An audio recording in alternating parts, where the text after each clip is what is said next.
Hi friends, सभी को राम सलाम सत श्री अकाल। तो फिर आपके सामने आज एक दो तीन अचीवमेंट है। क्योंकि वीज़ा कभी भी आया हो, लेकिन हमारे लिए अचीवमेंट है जब भी हमसे इंसान मिलता है, वीज़ा होल्डर मिलता है, तो वो अपने एक्सपीरियंस को साझा करता है। लेकिन आज आपके लिए एक यूनिक एक्सपीरियंस है। इस वीडियो को ध्यान से देखिएगा, जिसका किसी का कोई मेंबर बाहर नहीं है, स्पॉन्सर नहीं है, होटल बुकिंग पे वीज़ा नहीं आ रहा है, तो उसके लिए एक नया प्रोग्राम है। उस प्रोग्राम में आप वीज़ा ले सकते हैं। उस प्रोग्राम के लिए आपका ये जरूरी नहीं है कि आप पढ़े लिखे हो या अनपढ़ हो, आपके पास जो है वैलिड जो है एक्सपीरियंस होना चाहिए। चलो एनीवे, उस बात को हम साझा करेंगे। पहले हम बात करते हैं कनाडा की। तो कनाडा के जो वीजे आए हैं, पहले ये दो वीजे कनाडा के हैं। ये पास हुए थे 2019 के। और ये वीजा जो है, ये वीजा आए हमारे सुरेंद्र जी के, जो कि बलाचौर के रहने वाले हैं। सर, आपके दो वीजे लगे हैं हस्बैंड और वाइफ के। फ्रेश पासपोर्ट पे वीजा है। पहले ये भी दिखा देता हूँ, फ्रेश पासपोर्ट पे वीजा है। किसी भी तरह का कोई भी पेपर नहीं गया, कहीं भी स्टंप होने के लिए, या किसी भी इमिग्रेशन में नहीं गए हैं। और ऐसा भी नहीं है कि पासपोर्ट पुराना है, पासपोर्ट भी नया था, इससे पहले कोई पासपोर्ट नहीं था, दोनों ही पासपोर्ट ऐसे हैं। सर, आपका वीजा आया था, कितना बैंक बैलेंस था आपका? जैसे पहले भी बताया मैंने, 1,28,000 रुपए में हमारा ये दोनों का वीजा ग्रांट हुआ था। 1,28,000। 1,28,000। तो आप जो गए थे, आपने देखो पहले भी काफी लोगों के पास विजिट किया जब आपको नॉलेज नहीं था वीजा लगने से पहले। जी जी। ये वीजा जो अप्रूव हुए थे, ये हुए थे दिसंबर 2019 में। जी। और बाद में कोरोना आ गया था 2-3 महीनों के बाद, जी, और आप नहीं जा पाए। नहीं जा और वीजा की वैलिडिटी इसलिए कम थी, 23 तक थी, आई थिंक 22-23 तक, क्योंकि पासपोर्ट की वैलिडिटी उतनी थी। चलो एनीवे, आप पहले विजिट किए थे, जब आपने वीजा अप्लाई किया उस टाइम बायोमेट्रिक नहीं थी। अब 18 की बात है एक्चुअली। हाँ जी, 18 की बात है। 18 की। आपकी बायोमेट्रिक नहीं हुई थी, नहीं हुई थी। और आपको वीजा जो $100 में पड़ा था। $100 में। तो आपको लगता है कि जिस दिन आपका वीजा लगा, आपको क्या एहसास हुआ कि वीजे में बेनिफिट क्या हुआ? मेरे को ये होता था कि जैसे मुझे पहले कईयों ने बोला था, मेरे मिलिट्री बैकग्राउंड से था, बोले कि तुम्हारा तो वीजा कनाडा देगा नहीं है, कनाडा मिलिट्री वाले को वीजा नहीं देता है। दूसरा, मेरे पास पैसे ही बहुत कम थे, 1,28,000। 1,28,000 लिक्विड फंड था स्टेटमेंट के अंदर। बोले इतने में तो यार पॉसिबल नहीं है भाई, कोई भी मतलब वीजा देगा। बट मेरे जो डॉक्यूमेंट्स थे, जैसे इन्होंने एडवाइस किया, वो पूरे जेन्युइन तरीके से इन्होंने वो सेट करके मुझे बताया था कि आपको वीजा मिलेगा।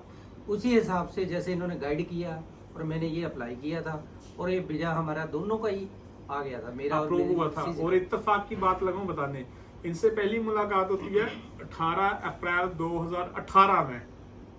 वीजा आता है हाँ। दिसंबर में। हाँ। और जो ये चैनल आप देख रहे हैं, आशु 6 भारद्वाज, महीने स्टेटमेंट मेंटेन करने में लगे। ये जो वीजा एडवाइजर चैनल देख रहे हो आप, आशु भारद्वाज, ये जून 2018 में शुरू हुआ था, लेकिन हमसे मुलाकात अप्रैल 2018 में हुई थी, क्योंकि इससे पहले जो हमारा चैनल था वो किसी कारण डिलीट करवा दिया गया था। और उस चैनल की मेहरबानी है कि आज ये वीजे आए थे, जो डिलीट हो चुका है। तो इनका एक ही मतलब था, जब मुझसे पहली बार मिले, एक बात थी कि फर्स्ट टाइम अप्लाई करना है और लास्ट टाइम अप्लाई करना। आ गया तो भी, नहीं आया तो भी। क्योंकि सबने तकरीबन यही बताया था ना कि हमारा वीजा डीमोटिवेट लगेगा ही नहीं, डीमोटिवेट करना, लगेगा ही नहीं आपका। डीमोटिवेट करना सर, ये तो फितरत है दुनिया की। इसलिए जो दिल में आता है वो करो। बस बात वो है कि कहते हैं ना कि हर काम करो, लेकिन अपनी मर्यादा में रह के।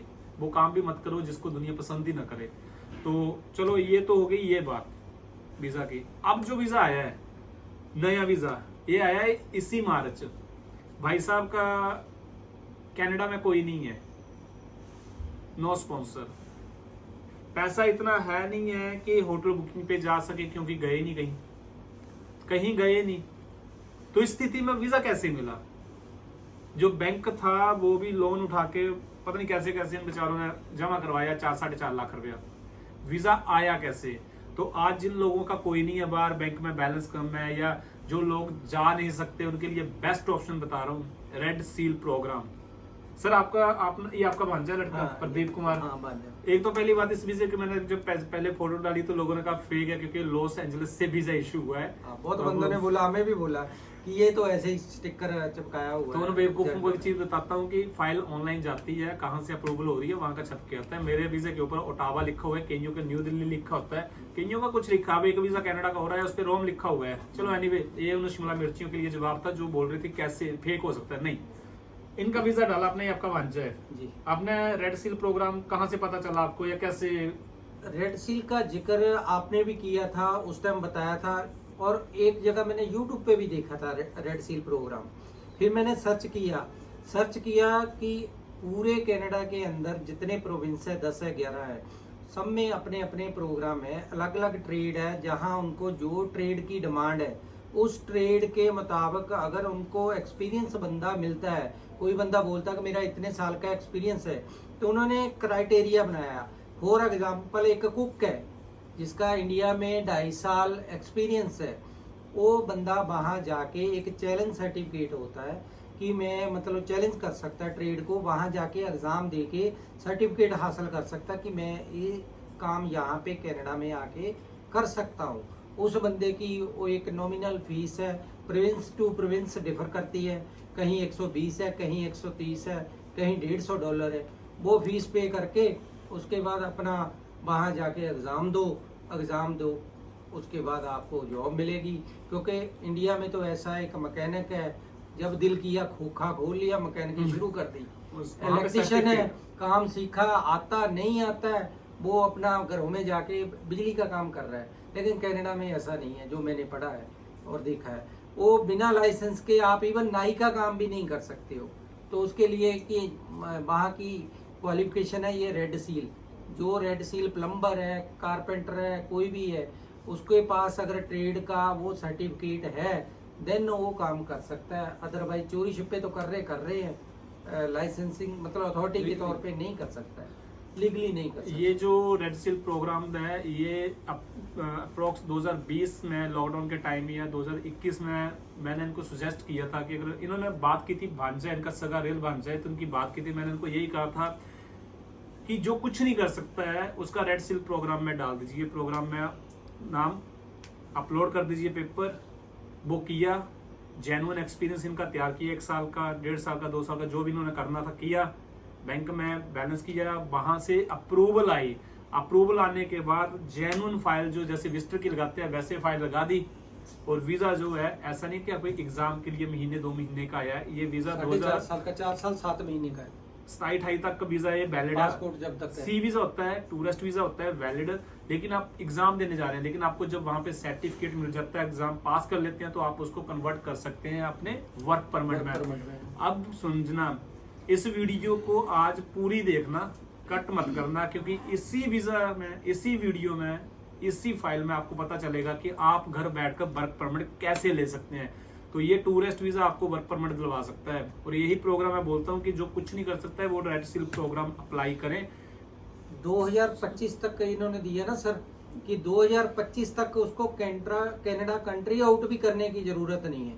अगर उसके पास ये लाइसेंस है रेड सील का, देखिए, और जॉब ऑफर है, देन वो with in Canada he convert करवा सकता है। अब एक 10 दिन का टाइमिंग है। कनाडा का सबसे पुराना पायलट रेड सील प्रोग्राम है, 1970 या 71 में सबसे पहले इसको शुरू किया गया था। ये बहुत लोगों को कम पता है। नॉलेज रखनी है तो गहराई तक रखिए, डीपली रखिए, ताकि आपको पता हो जो पैदा हुआ है वो कहाँ है, उसके माई बाप कौन है और उसकी रिक्वायरमेंट क्या है। सो बड़ा अच्छा प्रोग्राम है। आप कहीं ट्रैवल किए हो पहले? कहाँ पे किए हो? Kuwait, Oman, gulf country gulf country, वही मतलब वर्क परमिट के लिए। ये जो है ये ड्राइवर है, उनका हैवी इक्विपमेंट ऑपरेटर है, तो उसमें इनका अप्लाई किया हुआ था। रेड सील प्रोग्राम जो है वो स्किल प्रोग्राम है।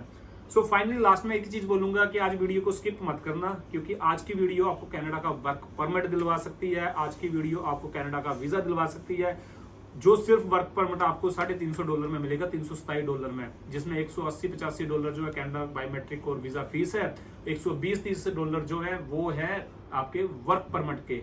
तो इस रेड सील प्रोग्राम को मैं वर्क परमिट का नाम दे सकता हूं, क्योंकि सर्टिफिकेट मिलने के बाद आप लोग अपना वर्क परमिट कन्वर्ट करवा सकते हैं, और सर्टिफिकेट मिलने के बाद आपको कंट्री लीव नहीं करनी है। 2025 यानी 2 साल का आपको इनसाइड कंट्री में रहने की परमिशन भी मिलती है।